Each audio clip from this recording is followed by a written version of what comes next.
doing?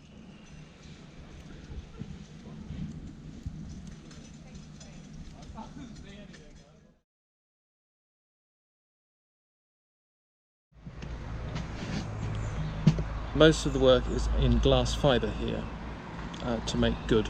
So let's have a look around. Let's start at the bows as we did last time when we looked across the boat and see what we can see now we've got no paint on.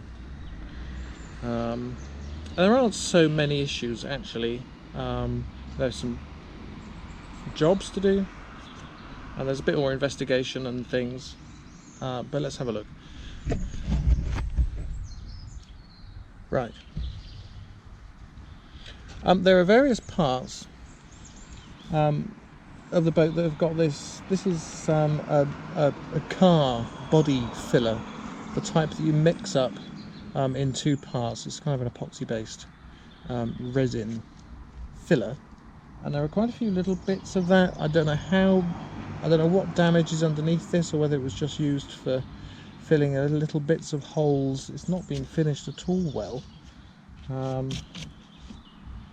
But in due course that would all need removing, and of course where we've taken the deck fittings off we have holes through the deck, and that's the situation all over the deck. So we've got some holes from where fixings were, and we've got some of this rubbish filler. We've got a couple of examples. I need to look at these a bit more carefully,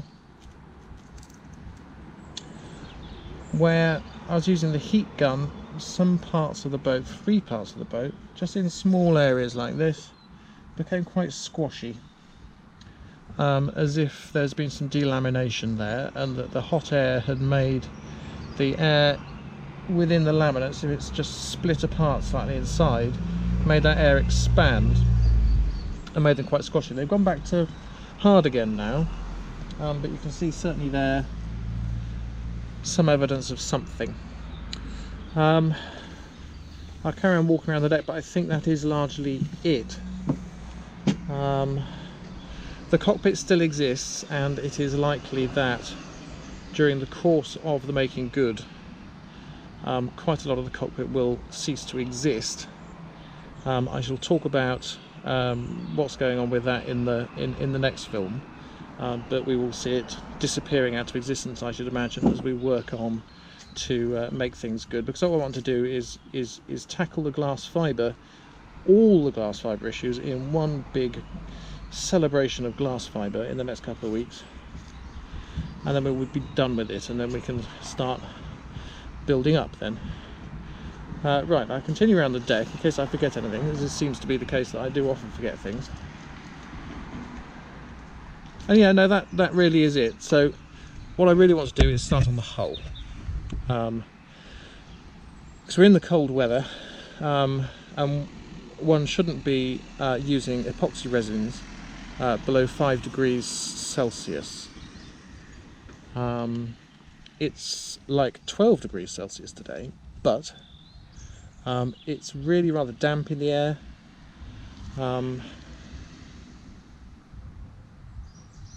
And we face the threat of cold nights and rain, and next week it's going to be cold.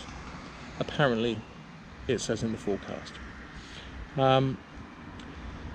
So if we're going to have to try and keep warm for the chemicals to react and go off, it's easier to heat the deck just by putting a heater inside. The heat will rise to the top of the boat and will warm the deck. It's easier to warm the deck than it is to warm the hull, because one would have to have an external heater underneath it, which is not necessarily a problem. But it's not so safe and convenient as having a heater inside.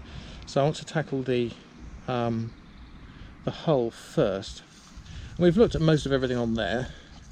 We've talked about the transom and this bracket being problematic in terms of being pulled out. So I want to put some reinforcement behind the transom. That's part of making the boat good. And we have our selection of through hull fittings. So we have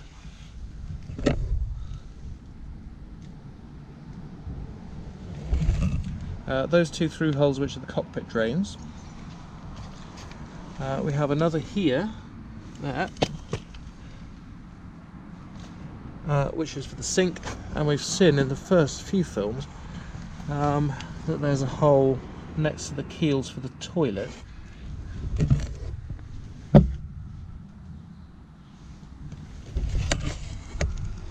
And of course we've got our hole that's already been repaired but we don't like here. And going inside,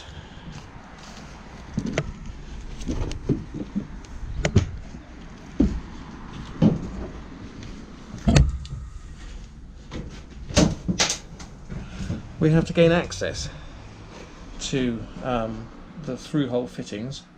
So I want to be removing the toilet, one of the first jobs,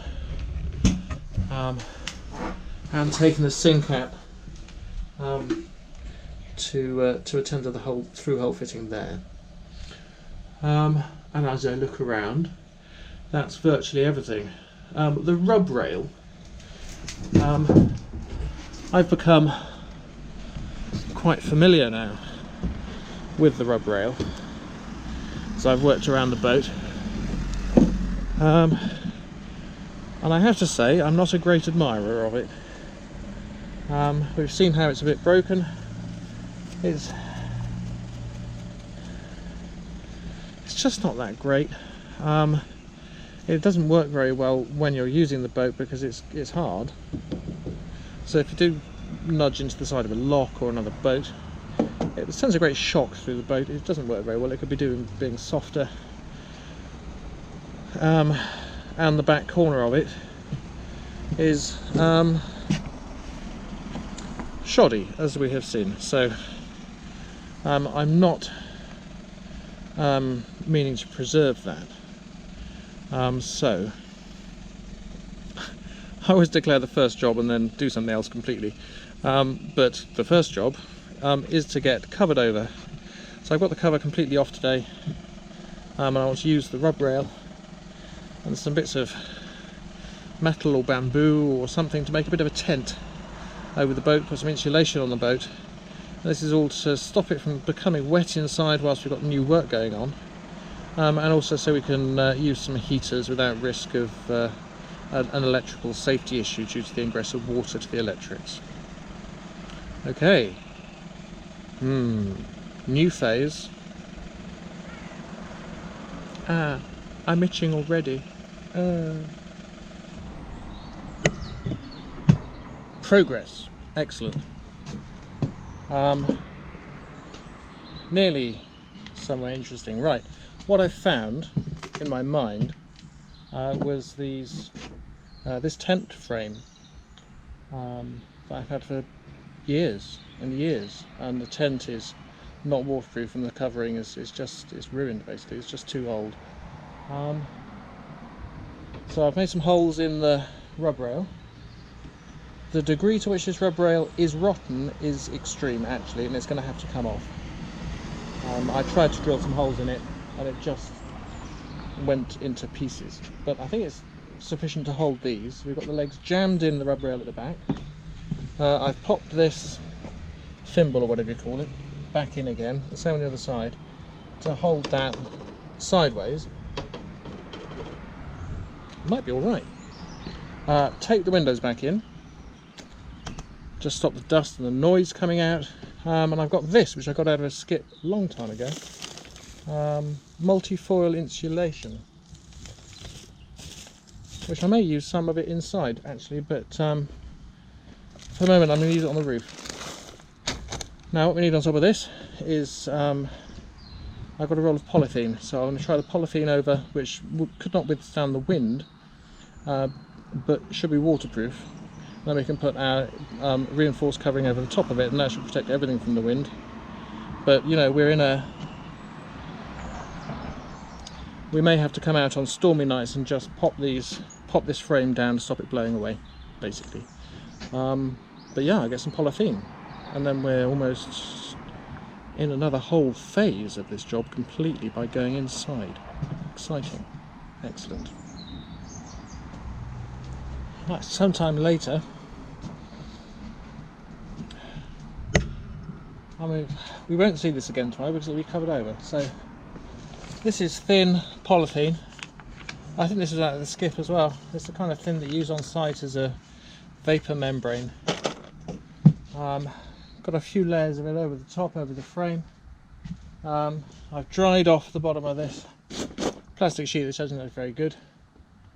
I'm pulling back over the boat, and then we'll get access then through under the back. That's the idea. So I'll get this finished off and I'll have a cup of tea, I think.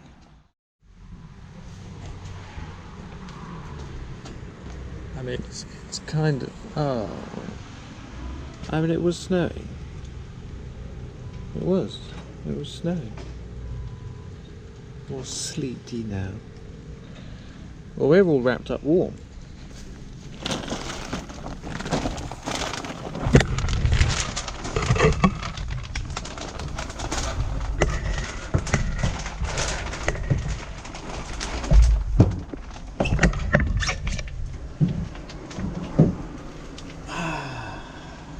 Warm in here. Well, dry. Warm in there. Right.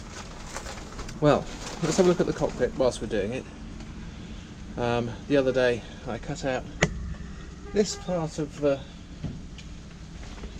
step in front of the cockpit. Cut it out. So from the bottom of the door right through to give us some more standing height. You see, I'm quite a long way below where we were, so I can be less tall when I stand in the boat. There's no step to get over here. Right, and I've just been marking up with my pen the rear area. Now what I want to do with this is cover it completely over. Have a much smaller sort of little steering well instead of a cockpit that can be hatched over, and then deck this all across. So this is all just underneath the deck, so I'm going to go over the top. So it's going to be storage and where the batteries are going to go. So the batteries will sit in holes in this floor and sit down through it, and that will stop them from moving around. And I've marked on where the batteries come up to once they're in, space for a cover, and then mark this line of the top of where I want the battery cover to be. And I've just carried that line around, and I'm going to cut down these locker fronts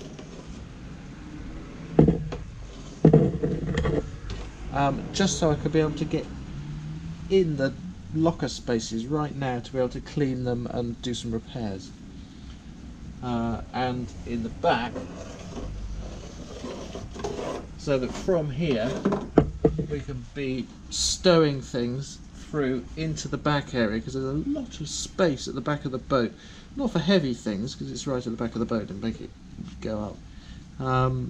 But plenty of space for camping equipment or musical instruments or any of that sort of stuff. And make all this easier then to get into. So we have 3 lockers, all accessed from here, the batteries here, and a cover, an air vent here, and a little step, air vent, step, and then down into the boat. So I'm going to get cutting with my multi-tool. I don't really approve of these things because builders use them to do jobs that they should otherwise perhaps use more traditional tools, saws and things. Multi-tool, it's a zzz, it vibrates very, very slightly but very, very fast, and has saw attachments on it. So instead of a spinning blade where the velocity of the cutting surface is very, very high and it throws the dust out, is the multi-tool just vibrates very, very gently and makes a dust that falls down and then one can sweep up. I mean, it has got everywhere, but it's just a tiny fraction of the dust that would have gone everywhere with particles of glass in it. That would have gone absolutely everywhere if I'd been cutting it. I've still got to do some grinding. That may put dust everywhere, but it's kind of becoming a contaminated environment in here. The dust is sitting at the moment, but once this air gets full of dust, it can't be breathed. So I should have my dust mask on. Right, to it!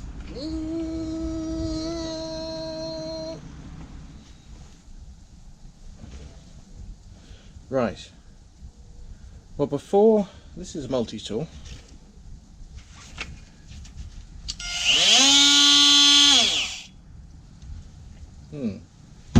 But before I use it, I'm going to use this. A hole saw. Just what if we look where I've cut here, before I cut the lines, I cut the corners with a drill, and I want to do the same here,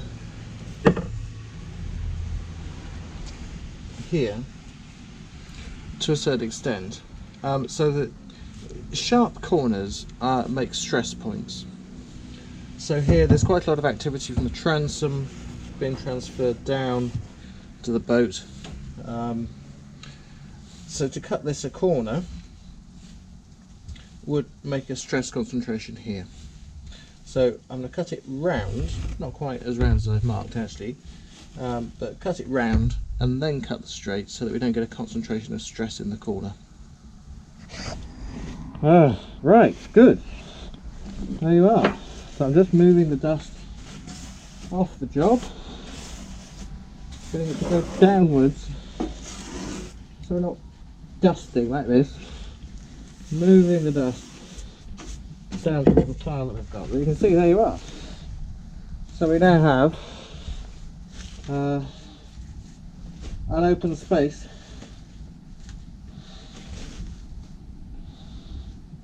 for storage, so we can get into it.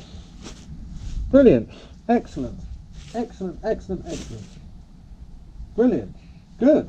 It's huge, great big space, good, good, good, good, good.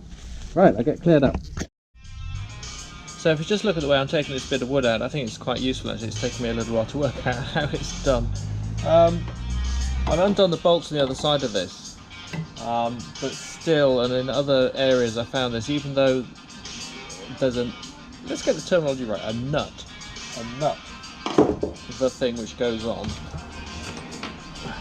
a nut, call it a bolt all the way through the back. Anyway, even though it's secured from behind with a nut, it's actually screwed into the structure of the boat, and the nut is just there to stop it from coming undone. So it is a screw with a nut on it. What that means is, though, that you can't expect it all to come to pieces if you just take the nut off. The nut wasn't holding it all together in the first place, it was just stopping it from coming undone, so actually you have to physically wind out the fixings. These are the original ones from the boat. So these ones are sunk in to the wood, and they're capped in over. So there's one left here, you can see it there. And what they've been done quite carefully, and I've done this before, is a plug is cut from the same wood and is placed with the grain running in the same direction.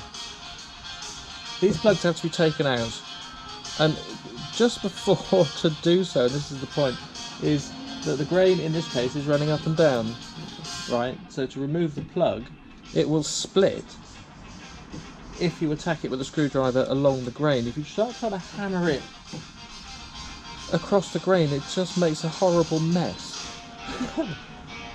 Which I did here, horrible mess, not quite so bad a mess, and this one just popped out pretty much. So I shan't illustrate it because I've got the camera in my hand and I need a hammer in my hand. So yeah, but that with the grain,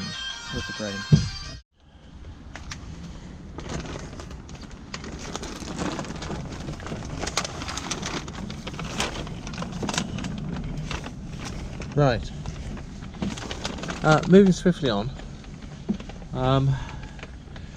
This hole, right? This hole. Motor wax. It's carnauba wax, this actually. Where this repair isn't very good, structurally, it's got a very, very fair finish. It's very, very well done. And I want to not have to worry to make that surface profile again when I replace this glass fibre. So I'm going to stick a layer of peel ply over the top with epoxy. I don't want that to stick, so I can pull it off, cut the hole out, and put back a mould on the outside. So I'm making a mould now. So I'm just going to put some wax just around where I want the profile to be, and I'll stop the peel ply. It's like a nylon cloth. I'll put that over with some tape, put some epoxy on. It won't stick. I'll take that off and then cut the hole, put the peel ply then back on again to stop the stuff on the inside falling through, and then continue the job. So wax number one, wax.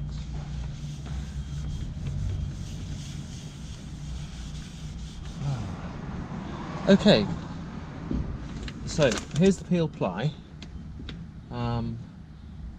It's just a very light nylon. I've marked the edge of where I've waxed. You can see the repair that we're going to be removing and replacing there, and we're taped around.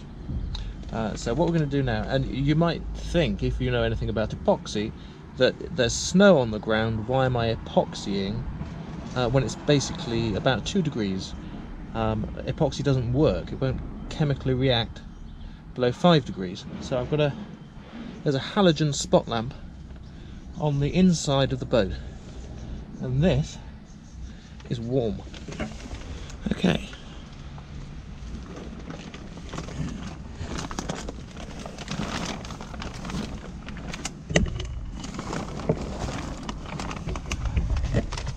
Right, well, it's my impression that this is actually going very well. So what I've done is I've put another piece of peel ply over the top of this. So I had some epoxy left over, and it'll be stronger if I laminate them together. So we can just have a look whilst I just finish this. We're just getting it wet. It's wet from underneath, you see, already, but we're just putting more epoxy on and starting in the middle and just using the brush to smooth from the middle to the outside so that it's sticking.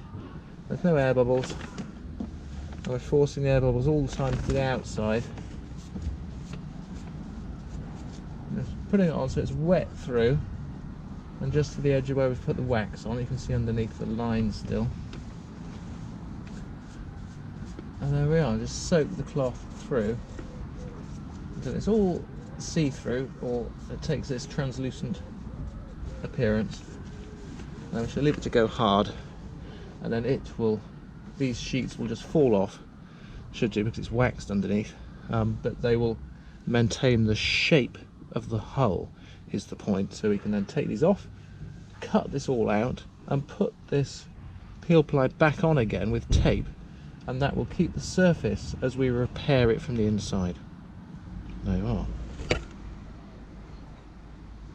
It's not snowing now.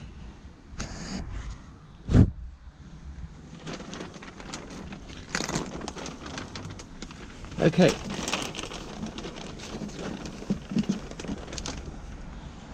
It's the day after.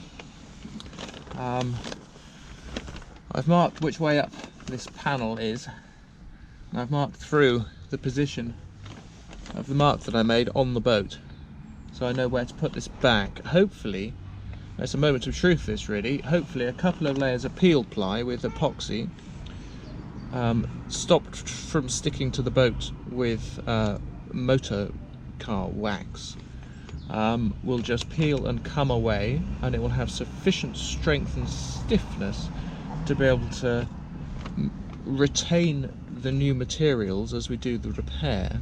We'll take this off and cut out the old repair. So I'll peel it away and hopefully it'll just pop off.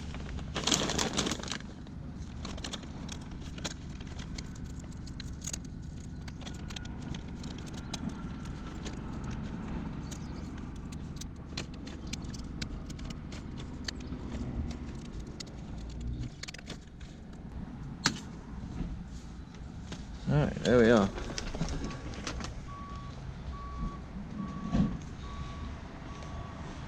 Wow. Is it curved?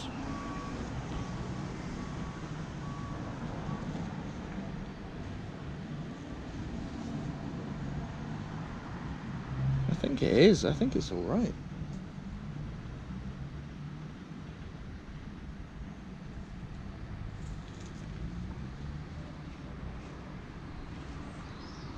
Well, it's not super stiff.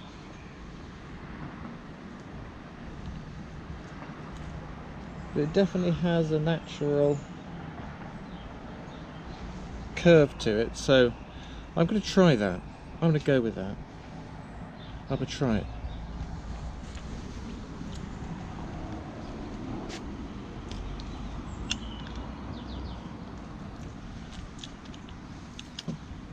Let's have a look at this again then. So we've got quite a square repair that we can see from the outside. We've got some crazy marks here. We don't know whether this was damaged or whether this was a fitting that was going through the hull and has been filled in.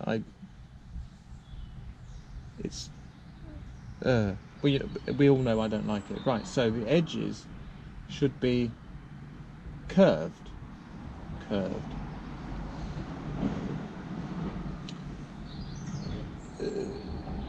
So we either extend it this way or we extend it that way. This becomes then nearly round if one were to. It's a really horrible shape.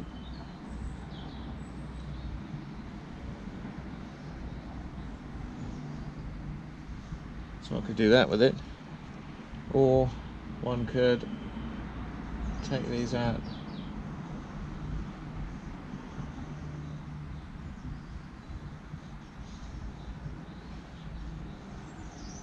this way. It could either be one or two shapes. I'll make a decision on that. And we can cut it out with a hole saw and mark the centre points for the hole saw, then use the hole saw to cut through and then make straight sides with a oscillating multi-tool. We can have a look at that. But let's have a look whilst we're here at the arrangement inside.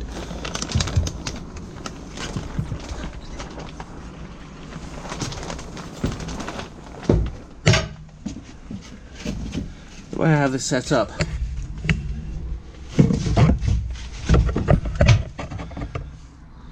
right.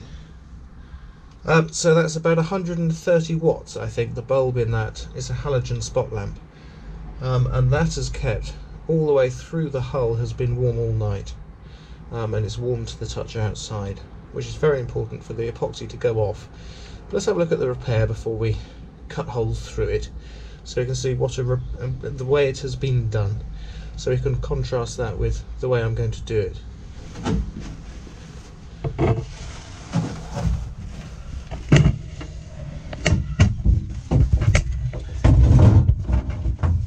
The actual repair that we can see from outside is just here. You can feel it as a depression from in here. I think the way it's been done is a hole has been cut, it has just been pushed into with, this is polyester resin, it's not epoxy I don't think, and this is glass mat, just normal, like the rest of the boat is made out of. This is a polyester repair, kind of like fast glass maybe, that you would get from the motorist centre. So the hole has just been pushed full of glass fibre, and then this great lump has been put over the back to hold it in. So what we need to do is cut out the hole again, grind this back to where the boat is. There's a problem with the polyester resin, is that it shrinks. So by about 10%, this whole thing has shrunk, so it's putting strain onto the holes surrounding it. So we're going to do it with epoxy, which doesn't shrink. We'll grind it back to give a great big surface area for the contact of new glass with epoxy resin. but grinding glass fibre, that's going to be dusty, proper dusty.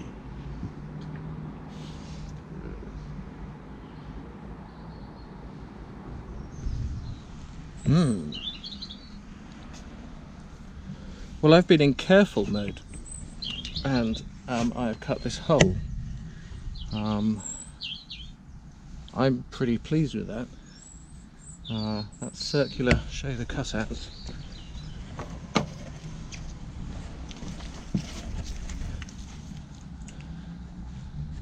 Circles and bits of circles, and then straight across. You just nip into the edge of the hole with the multi-tool, the oscillating multi-tool. It really is very, very good on glass fibre. And you can see then the original laminates, and then inside a layer of muck, and up the side. And it's actually extremely thick at the transom end. So here, that's really very thick.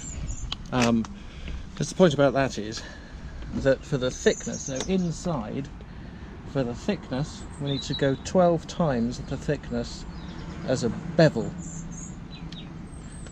angled chamfer bevel. So here, if that's about 10 millimeters thick, we'll have to go 120 millimeters in a bevel on the inside. So the bevel will be, you know, actually very large indeed. The grinding will be a significant task, but I shall do that, and we shall check in after that. So dusty, man. So dusty. So we made our patch. We saw that yesterday. It's warmer today, which is much better for the epoxy. So we've made our hole here, and it's you can see where it was thick yesterday, it is now just a razor's edge here all around, and that's because inside I used the grinder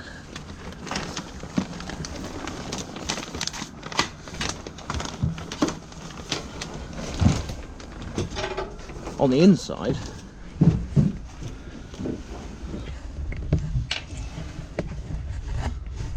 And you can see there, I've taken back a great circle. Let me show you with a pen.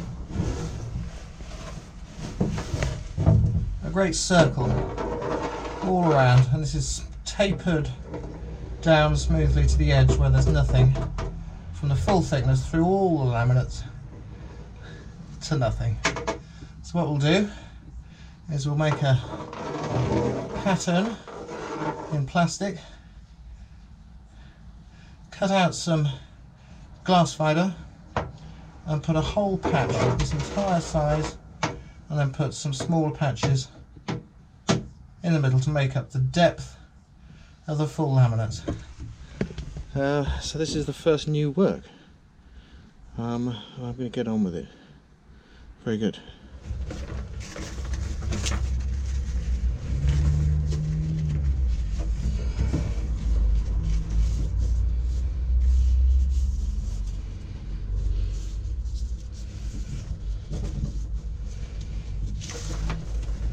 Right.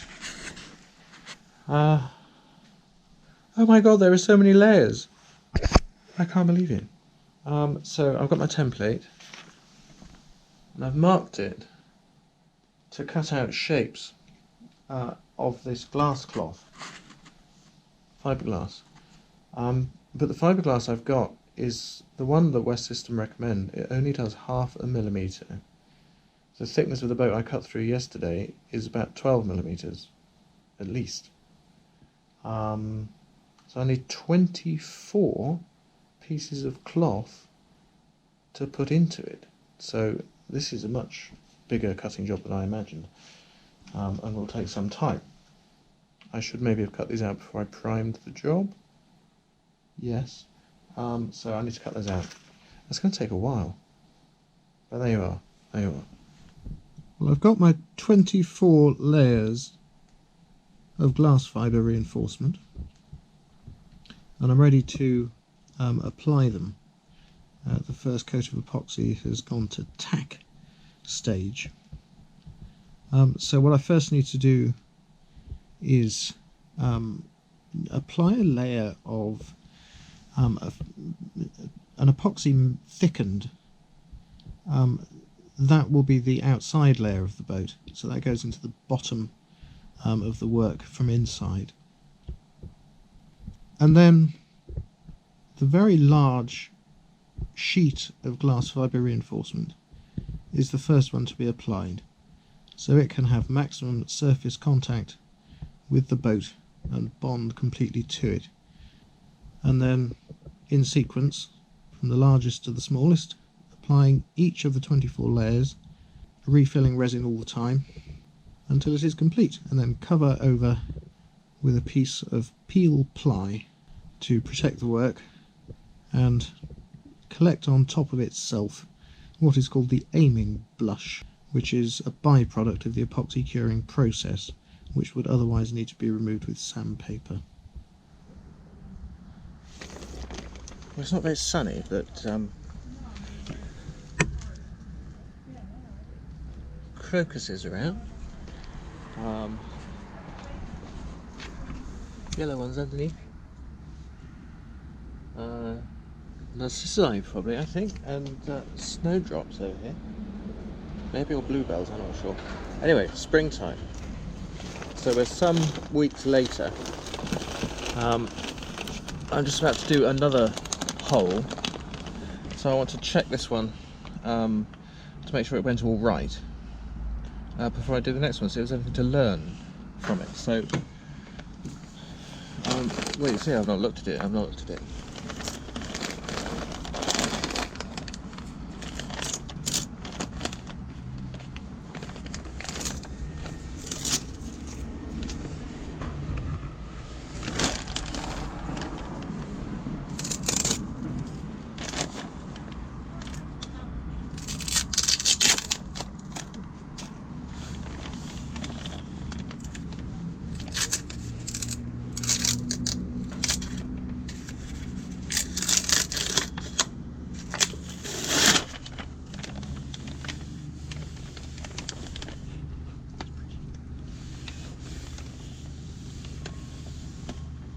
Okay, well it's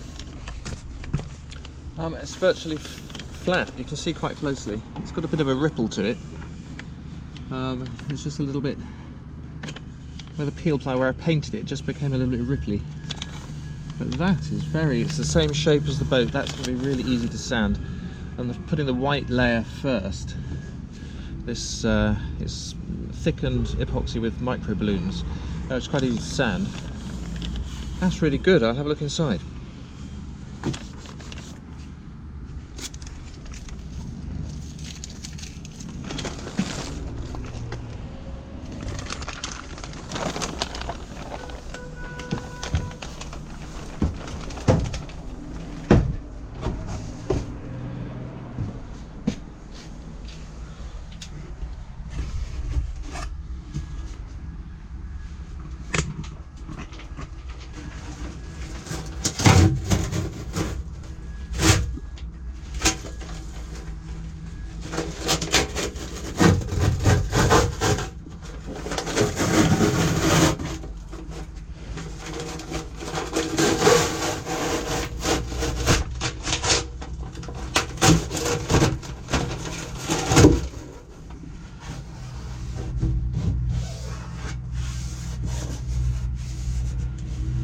Bit thick there. That's quite smooth.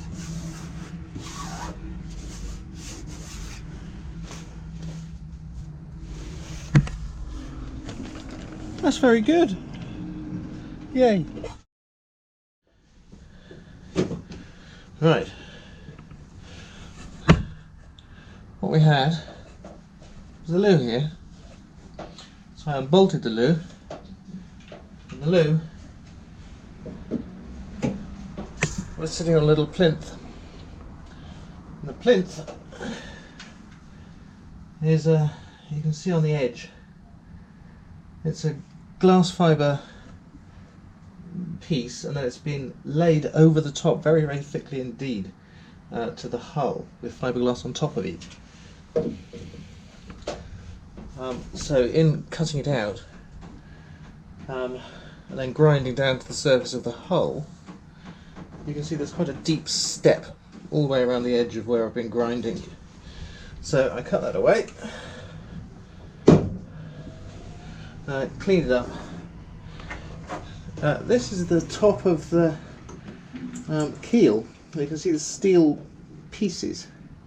This is set into resin at the top. This kind of the stuff that sticks the parts to one another, the stuff that sticks the hull liner to the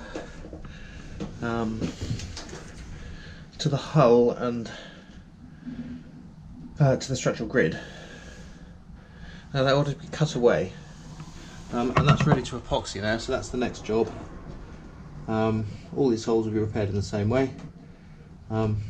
This is quite difficult because it's on a curve, but I think that's a good job. So there'll be no film of me grinding fiberglass, because when I started cutting with a multi-tool, I was quite worried about the dust. But as soon as you start grinding, then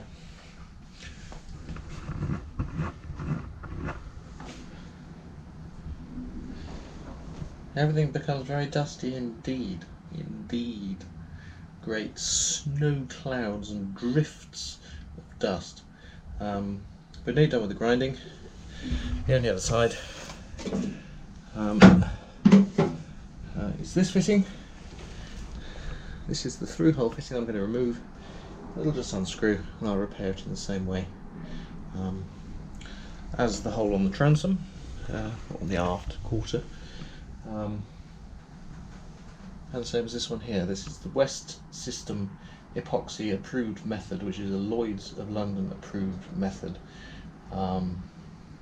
Slightly compromised here because it's so close to the keel.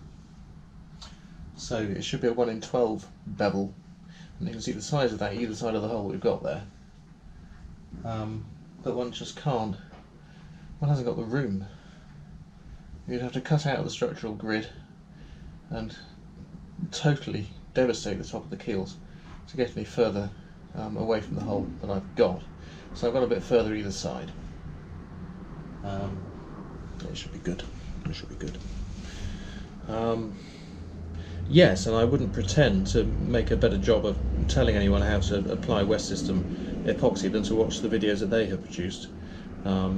Ginger chap, I'm not sure what his name is. Really excellent videos on YouTube, West System Epoxy, of how to do this job. Right, I should go and cut out some glass fibre. It's still wet. It's wet. I can't do this. Yeah, so all that water was in the structural grid. If I ground through the side, it's always filled with water. And it's still wet. You can see it's wet there. Not great. So I drilled a hole there. That's the lowest point of the structural grid in the boat. Drilled a hole, and I've got, you know, washing up bowl and a half full of water out of the structural grid, which is great to have out. I didn't realise it was there. But to paint the hull, it needs to be dry, and to have got the water out of the structural grid, I didn't even realise it was there, was great, because then that could be dry by the time that I do the painting. Good. Good. I'm really on to fun stuff. The fun stuff is coming. It's coming.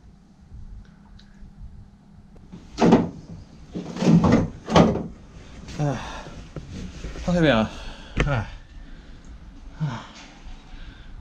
Well, we were going to have to talk about curtains eventually, and so we can see what I'm doing here.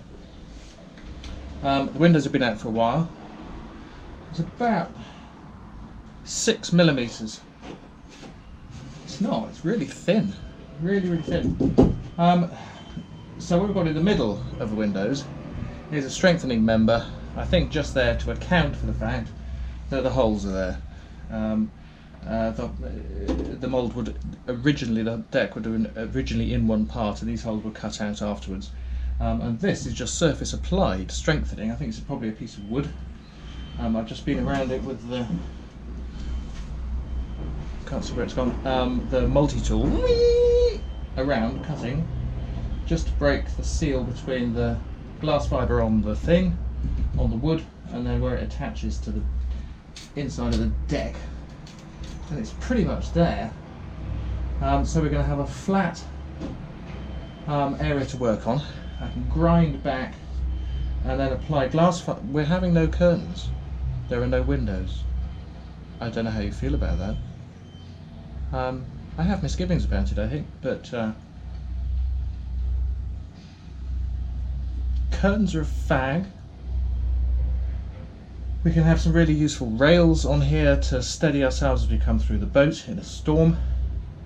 Those rails can probably have some sort of attendant hanging. We can do something with pictures or artwork. I had windows in the van and I had curtains over the windows, and apart from when someone was trying to attract my attention by knocking on the window, I never ever had the curtains open. I never ever had them open. I work with a screen. I had the curtains drawn all the time and just had some very low energy artificial light, some halogen light. So the windows I'm going to fill in with glass fibre right across, take this off and just have a complete glass fibre side and do the same on the other side and be done with it. And that is the end. Good. Right, well, let's have a tiny look at this. Good, still sunny. This is like the summer in February.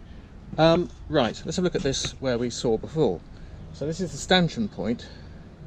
So I was like, the warmest day, what am I going to do? What's my wish? Stop the deck from leaking. Good wish. So, I've ground it back. I've used the Dremel over here with this end on it. It's like a pea. Stick it in the hole, jazz it about, and it actually undercuts all the holes. So what I'm going to do is paint them with epoxy, let that go off, fill them with the syringe, tape underneath, and then just go over the top with a bit of fiberglass. Right, so let's have a look at this. This is where I said the deck was largely broken. So let's have a look. I've ground back into it. This is where the stanchion post was. This is where the deck is largely broken. And we can see the staining. So this is foam core, like the roof. We can see that the foam core has become cracked. And where this has been leaking, the foam core has become dirty and inside. If I was super diligent, I'd maybe think about cutting this out and re-coring it and going over it. I'm not going to do it. I'm not going to do it. I'm just going to put it in like a patch. And you can see the others of these things. It's just a really bad idea to put very high strain equipment on lightweight decks that are subject to, this was where the lifeline used to go.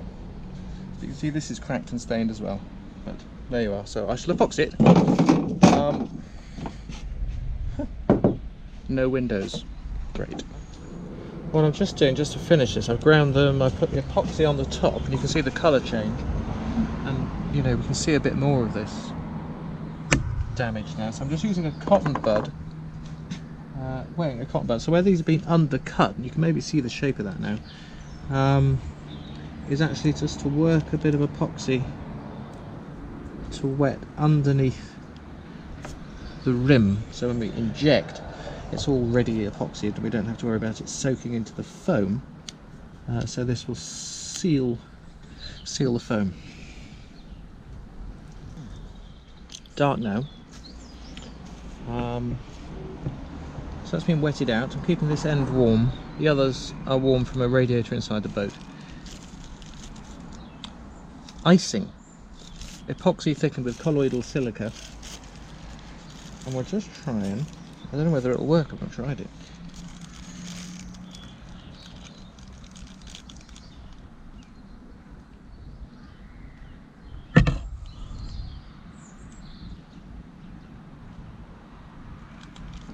Yeah. Then I'll put some glass over the top, wet it out, put some peel ply over. I think we'll be done. Good. So I started at this end. Turn me up. There we are. I started at this end, and you can see, you can almost not see. It looks clear like glass down to the holes. It's glass. But you can see this is a little bit less see-through because it's been cold. It's dark now, and until the epoxy gets up to a certain temperature, you can see as we get towards the front of the boat, they look more and more cloudy.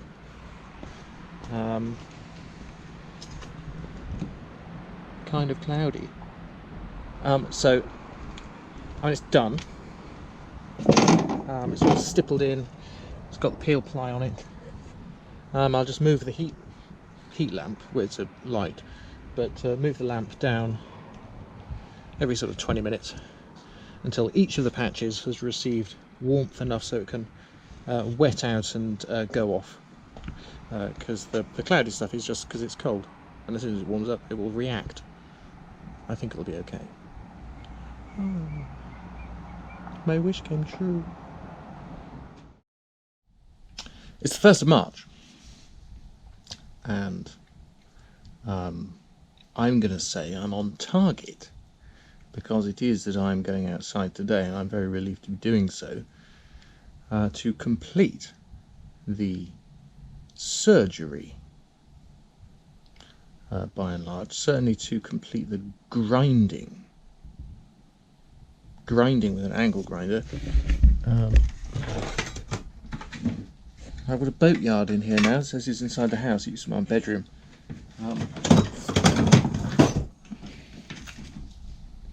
My friend, the angle grinder. That one disc has done everything that we needed to do. I've had that grinder for a long time. There's a scar, yeah, on the back of my thumb from my angle grinder, and there's a that was years ago when I was cutting the front off my Mini, when I had an old Mini back in the day. And there's a bit of a, I caught myself a little bit on the finger. Extremely dangerous. So it doesn't bear thinking about angle grinders. A single switch that is then just on, and you have a wheel, the disc that is rotating at, I don't know what it does, 10,000 RPM.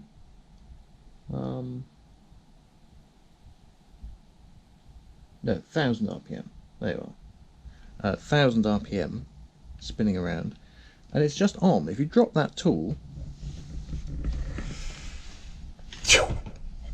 it can bounce and fly anywhere, it feels like a rugby ball when it hits the ground. It's quite a smooth thing, so one has it in one's hand. If this guard, which moves around, so if you're grinding sideways, if you've moved the guard around to be able to get on there,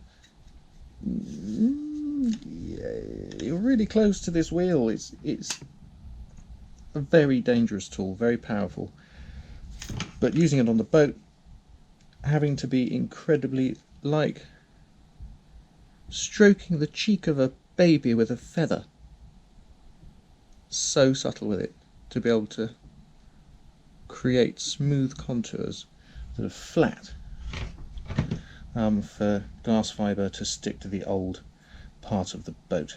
But I've done all that now. Well, I'm just about to finish the very last bit, which is grinding the final window. But yeah, the scale, so we're at the end. This is a new film, and the next film will be much more interesting, much less laborious, I hope. But here we are. So this is the room. Then, so this is the boatyard. I've had to completely expand my expectation of what was required in terms of space and materials to do the job. We can see under under the workmate amongst the epoxy things. I started with one packet like this. Now these are £50. One packet like this, and a small square, a couple of square meters of fiberglass, and used it almost all completely on one whole repair. So I upped the ante to 6 kilo epoxy resin packs, and they're £124 each. And more has arrived today. And one gets through umpteen 100 million paintbrushes. You can't use them again after you've used them once. Umpteen million paper cups, because they get thrown away after every single time. 1,000 umpteen million pairs of rubber gloves. It's really rather a wasteful process, actually, and rather a lot of blue roll and things.